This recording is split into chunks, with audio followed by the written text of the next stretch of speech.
आखिर कितना पुराना है हिंदू धर्म, क्या है इसका वास्तविक इतिहास, जरूर जानिए।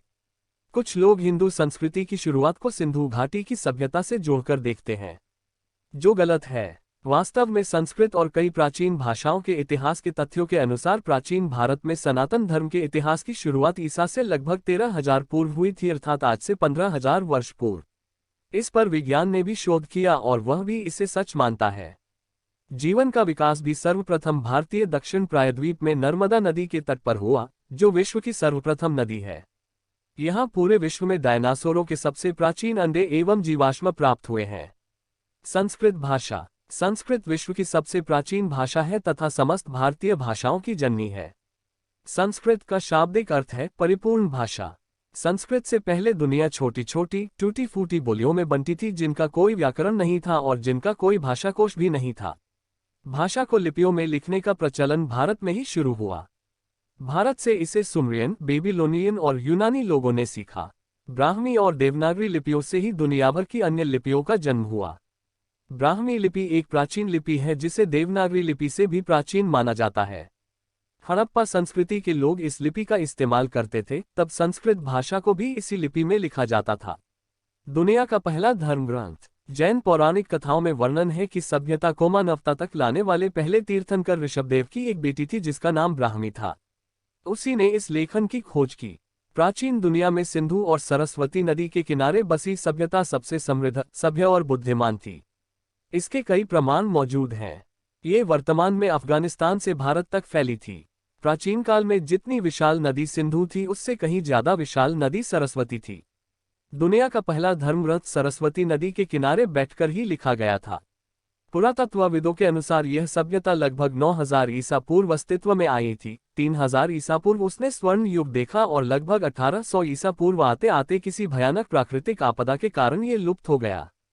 एक और जहां सरस्वती नदी लुप्त हो गई, वहीं दूसरी ओर इस क्षेत्र के लोगों ने पश्चिम की ओर पलायन कर दिया। हजारों वर्ष पहले के हिंदू लोग, सैकड़ों हजार वर्ष पूर्व पूरी दुनिया के लोग कबीले, समुदाय, घुमंतु, वनवासी आदि में रहकर जीवन यापन करते थे। उनके पास न तो कोई स्पष्ट शासन व्यवस्था थी और न ही कोई सामाजिक व्यवस्था। परिवार, संस्कार और धर्म की समझ तो बिल्कुल नहीं थी। ऐसे में केवल भारतीय हिमालयन क्षेत्र में कुछ मुट्ठी भर लोग थे जो इस संबंध में सोचते थे। उन्होंने ही वेद को सुना और उसे मानव समाज को सुनाया। उल्लेखनीय है कि प्राचीन काल से ही भारतीय समाज कबीले में नहीं रहा, वो एक बृहत्तर और विशेष समुदाय में ही रहा। संपूर्ण धरती पर हिंदू वैदिक धर्म ने ही लोगों को सभ्य बनाने के लिए अलग अलग क्षेत्रों में धार्मिक विचारधारा की नए नए रूप में स्थापना की थी। आज दुनिया भर की धार्मिक संस्कृति और समाज में हिंदू धर्म की झलक देखी जा सकती है, चाहे वह यहूदी धर्म हो, पारसी धर्म हो या ईसाई इस्लाम धर्म हो। क्योंकि ईसा से 2300-2150 वर्ष पूर्व सुमेरिया, 2000-4000 वर्ष पूर्व बेबीलोनिया, 2000-250 ईसा पूर्व ईरान, 2000-150 ईसा पूर्व मिस्र, इजिप्ट, 1450-500 ईसा पूर्व सीरिया, 1450-150 ईसा पूर्व ग्रीस, यूनान, 805-00 बीसी रोम की सभ्यताएं विद्यमान थीं। परंतु इन सभी से भी पूर्व अर्थात आज से 5000 वर्ष पहले महाभारत का युद्ध लड़ा गया था। महाभारत से भी पहले 7300 ईसा पूर्व अर्थात आज से 7300 जोड़ 2000 इक्वल्स 9300 साल पहले रामायण का रचनाकाल प्रमाणित हो चुका है। मनुस्मृति। अब चूंकि महर्षि वाल्मीकि रचित रामायण में उससे भी पहले लिखी गई मनुस्मृति का उल्लेख आया है, तो आइए अब जानते हैं रामायण से भी प्राचीन मनुस्मृति कब लिखी गई। किष्किंधा कांड में श्री राम अत्याचारी बाली को घायल कर उन्हें दंड देने के लिए मनुस्मृति के श्लोकों का उल्लेख करते हुए उससे अनुजभार्याभिमर्श का दोषी बताते हुए कहते हैं, मैं तुझे यथोचित दंड कैसे न देता। श्रुवते मनुना गीतो श्लोको चारित्र वत्सलो गृहीतो धर्म कुशलयः तथा तच्चरितम मया। वाल्मीकि 4:1-8-3-0 राजभी धृत दंडा चकृत्वा पापानि मानवा निर्मला स्वर्गम आयांति संता सुकृतिनो यथा। वाल्मीकि 4:1-8-3-1 शस्नात् वा अपि मोक्षात् वस्तेन पापात् प्रमुच्यते राजा तु अशासन पापस्य तदाप्नोति किल्बिषम्। वाल्मीकि 4:1-8-3-2 उपरोक्त श्लोक 30 में मनु का नाम आया है और श्लोक 31-32 भी मनुस्मृति के ही है एवं उपरोक्त सभी श्लोक मनु अध्याय 8 के हैं, जिनकी संख्या कुल्लूक भट्ट की टीकावली में 318 व 319 है। अतः ये सिद्ध हुआ कि श्लोकबद्ध मनुस्मृति जो महर्षि वाल्मीकि रचित रामायण में अनेकों स्थान पर आई है, वो मनुस्मृति रामायण काल 9300 साल के भी पहले विद्यमान थी। मनुस्मृति के विदेशी प्रमाण। अब आइए विदेशी प्रमाणों के आधार पर जानते हैं कि रामायण से भी पहले की मनुस्मृति कितनी प्राचीन है।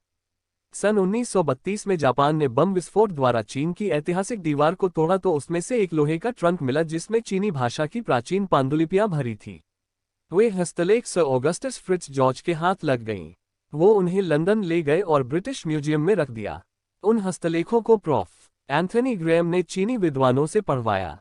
चीनी भाषा के उन हस्तलेखों में से एक में लिखा है, मनु का धर्मशास्त्र भारत में सर्वाधिक मान्य है जो वैदिक संस्कृत में लिखा है और 10,000 वर्ष से अधिक पुराना है, तथा इसमें मनु के श्लोकों की संख्या 630 भी बताई गई है। यही विवरण मोटवानी की पुस्तक Manu Dharmashastra a sociological and historical studies page 232 पर भी दिया है। इसके अतिरिक्त आर.पी. पाठक की education in the emerging India में भी पेज 148 पर है। अब देखें, चीन की दीवार के बनने का समय लगभग 220-206 बीसी है, अर्थात लिखने वाले ने कम से कम 220 बीसी से पूर्व ही मनु के बारे में अपने हस्तलेख में लिखा। 220-1000 इक्वल्स 10220 बीसी, यानी आज से कम 12,220 वर्ष पूर्व तक भारत में मनुस्मृति पढ़ने के लिए उपलब्ध थी। मनुस्मृति में सैकड़ों स्थानों पर वेदों का उल्लेख आया है, अर्थात वेद मनुस्मृति से भी पहले लिखे गए। अब हिंदू धर्म के आधार वेदों की प्राचीनता जानते हैं। वेदों की उत्पत्ति कब हुई? वेदों का रचनाकाल इतना प्राचीन है कि इसके बारे में सही किसी को ज्ञात नहीं है। पाश्चात्य विद्वान वेदों के सबसे प्राचीन मिले पांडुलिपियों के हिसाब से वेदों के रचनाकाल के बारे में अनुमान लगाते हैं, जो अत्यंत हास्यास्पद है, क्योंकि वेद लिखे जाने से पहले हजारों सालों तक पीढ़ी दर पीढ़ी सुनाए जाते थे। इसीलिए वेदों को श्रुति भी कहा जाता है। उस काल में भोजपत्रों पर लिखा जाता था, अतः यदि उस कालखंड में वेदों को हस्तलिखित भी किया गया होगा तब भी आज हजारों साल बाद उन भोजपत्रों का मिलना असंभव है। फिर भी वेदों पर सबसे अधिक शोध करने वाले स्वामी दयानंद जी ने अपने ग्रंथों में ईश्वर द्वारा वेदों की उत्पत्ति का विस्तार से वर्णन किया है। ऋग्वेद, यजुर्वेद और सामवेद के पुरुष सूक्त ऋग 10.90, यजु 31, अथर्व 19.6 में सृष्टि उत्पत्ति का वर्णन है कि परम पुरुष परमात्मा ने भूमि उत्पन्न की, चंद्रमा और सूर्य उत्पन्न किए, भूमि पर भांति भांति के अन्न उत्पन्न किए, पशु पक्षी आदि उत्पन्न किए। उन्हीं अनंत शक्तिशाली परम पुरुष ने मनुष्यों को उत्पन्न किया और उनके कल्याण के लिए वेदों का उपदेश दिया। उन्होंने शतपथ ब्राह्मण से एक उद्धरण दिया और बताया, अग्नेर्वा ऋग्वेदो जायते वायोर्यजुर्वेदः सूर्यात् सामवेदः। शत प्रथम सृष्टि की आदि में परमात्मा ने अग्नि, वायु, आदित्य तथा अंगिरा इन तीनों ऋषियों की आत्मा में एक एक वेद का प्रकाश किया। सत्यार्थ प्रकाश सप्तम से मुल्लास पृष्ठ 135। इसलिए वेदों की उत्पत्ति का काल मनुष्य जाति की उत्पत्ति के साथ ही माना जाता है। स्वामी दयानंद की इस मान्यता का समर्थन ऋषि मनु और ऋषि वेदव्यास भी करते हैं। परमात्मा ने सृष्टि के आरंभ में वेदों के शब्दों से ही सब वस्तुओं और प्राणियों के नाम और कर्म तथा लौकिक व्यवस्थाओं की रचना की है। मनुस्मृति 1.21। स्वयंभू परमात्मा ने सृष्टि के आरंभ में वेद रूप नित्य दिव्यवाणी का प्रकाश किया, जिससे मनुष्यों के सब व्यवहार सिद्ध होते हैं। वेद व्यास, महाभारत शांति पर्व 232/24। कुल मिलाकर वेदों, सनातन धर्म एवं सनातनी परंपरा की शुरुआत कब हुई, ये अभी भी एक शोध का विषय है। इसका मतलब कि हजारों वर्ष ईसा पूर्व भारत में एक पूर्ण विकसित सभ्यता थी और यहाँ के लोग पढ़ना लिखना भी जानते थे। इसके बाद भारतीय संस्कृति का प्रकाश धीरे धीरे पूरे विश्व में फैलने लगा। तब भारत का धर्म दुनिया भर में अलग अलग नामों से प्रचलित था। अरब और अफ्रीका में जहां सामी, सिबाइन, मुशरिक, यजीदी, अशूर, तुर्क, हित्ती, कुर्द, पैगन आदि इस धर्म के मानने वाले समाज थे, तो रोम, रूस, चीन व यूनान के प्राचीन समाज के लोग सभी किसी न किसी रूप में हिंदू धर्म का पालन करते थे। फिर ईसाई और बाद में दुनिया की कई सभ्यताओं एवं संस्कृतियों को नष्ट करने वाले धर्म इस्लाम ने इन्हें विलुप्त सा कर दिया। मेक्सिको में ऐसे हजारों प्रमाण मिलते हैं जिनसे ये सिद्ध होता है जीसस क्राइस्ट से बहुत पहले वहां पर हिंदू धर्म प्रचलित था।